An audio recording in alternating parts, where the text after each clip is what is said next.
My name is Omar Fajet. I'm from the African Development Bank, the Power Systems Department based in Abidjan, Ivory Coast.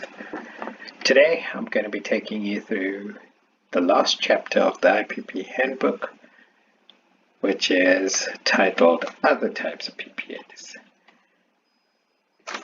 And this chapter covers three unique and distinctive types of PPAs: captive power PPAs, cross-border PPAs, and emergency power PPAs.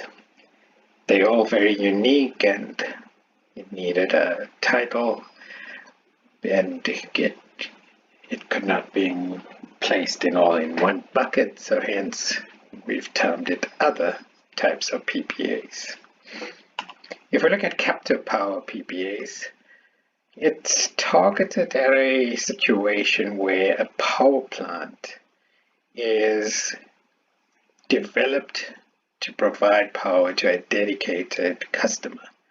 Typically, this is an industrial type customer, could be a commercial, but more likely industrial due to the larger scale of that industrial facility.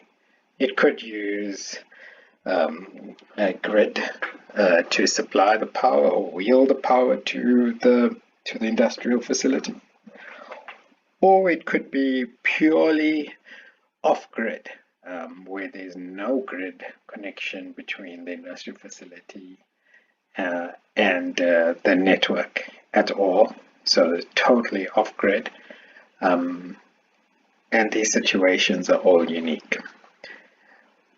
However, the important point is that the power plant, or the IPP, is supplying power to a single industrial customer rather than any utility. And the PPA is developed with a lot of the similar concepts as in a utility type PPA. However, there's some unique aspects, such as the credit rating of the off-taker is a commercial type enterprise, so it needs to be carefully looked at. And it should be remembered that the market risks are still there. The power plant is still in a certain country, operating within a certain market. There are pros to this. The industrial customer can supplement or totally take himself off grid and have very stable, secure, efficient power, and it could be cheaper than the utility, and that independence can have a significant benefit to their business. However, they still need to adhere to the licensing and permitting requirements. The captive power plants may impact tariffs, and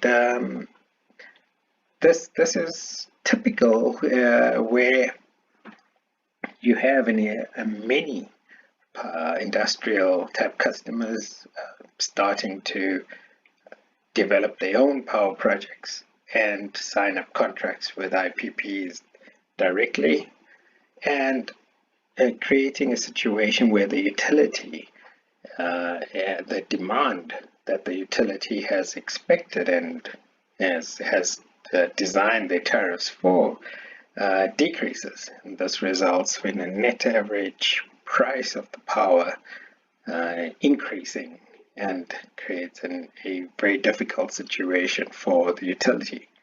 Further to that, other industrial customers see this increase in power, as well as other commercial customers, and this results in more customers going down the route of supplying their own power, and the utility then continues on its spiral downwards.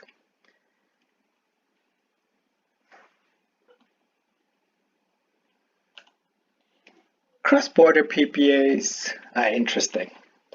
It leads to a very important discussion on regional power transactions, and they are usually facilitated by MOUs and governments enter into these agreements where they decide they want to trade power between themselves, and there's usually regional markets such as power pools. However, there's many bilateral agreements that are negotiated. But however, these agreements, they are usually termed PPAs, but in most instances they are supply agreements. And what makes them different is that they their commitments to supply power for a period of time at agreed tariffs, but they're generally free of any penalties or default termination payments. They're flexible in that the supply is, even though it's termed firm supply, it's not guaranteed by any financial backing. However, a proper cross-border PPA will be able to attract long-term debt financing and can include consequences for in default and termination payments that allow the contract to be paid. There's fixed obligations for supply, and hence there's less flexibility.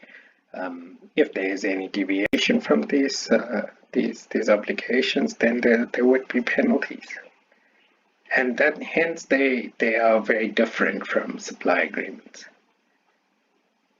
Some of the considerations is to determine what the applicable law could be in different countries, and what would be the law that defines all the agreements, and hence there's a lot of negotiation regarding which law applies. The interconnection capacity between two countries may require upgrading, and who pays for that?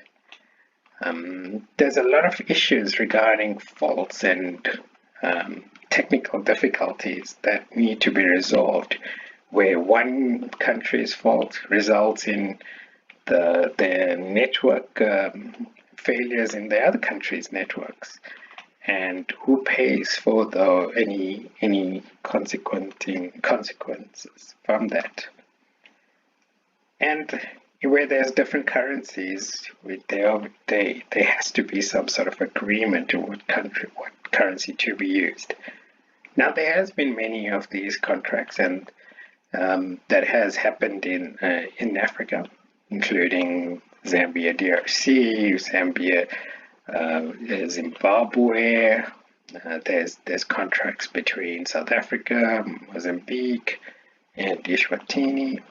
So these are all possible, and the latest Ruzizi transaction is also a very important one, where 3 countries are involved and all agree to share power.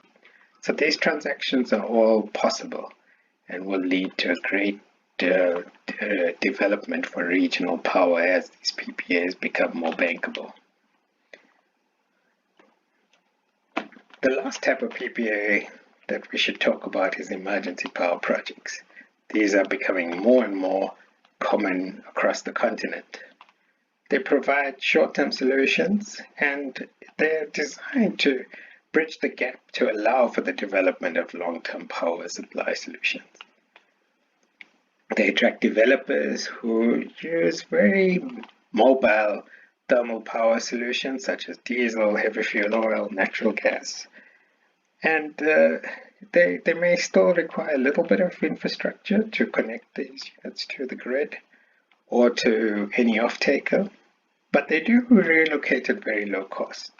So the mobility allows for unique financing type solutions with leases, and in a lot of instances it's funded through equity rather than debt. It is, of course, designed for shorter term solutions, and it can easily be decommissioned and relocated. However, the tariffs are high, and if the utility does not have a well-defined plan for exiting this sort of arrangement, these tariffs will lead to utilities having difficulties in terms of cash flow, as tariffs need to be adjusted to allow for recovery for the utility, cost recovery for the utility. If this doesn't happen, as we have seen in some projects, utilities can experience extreme financial hardship with arrears and other commitments. So implementation plan and exit strategy is critical, and how the procurement for these power projects is done needs to be very competitive, and disclosure is important so off-takers and customers can understand why tariffs need to be adjusted. Finally, I'd like to say thank you to the US Department of Commerce for facilitating the development of this handbook and allowing myself and others to participate in such an exciting development. And we hope that this results in further development of power projects on the continent. Thank you.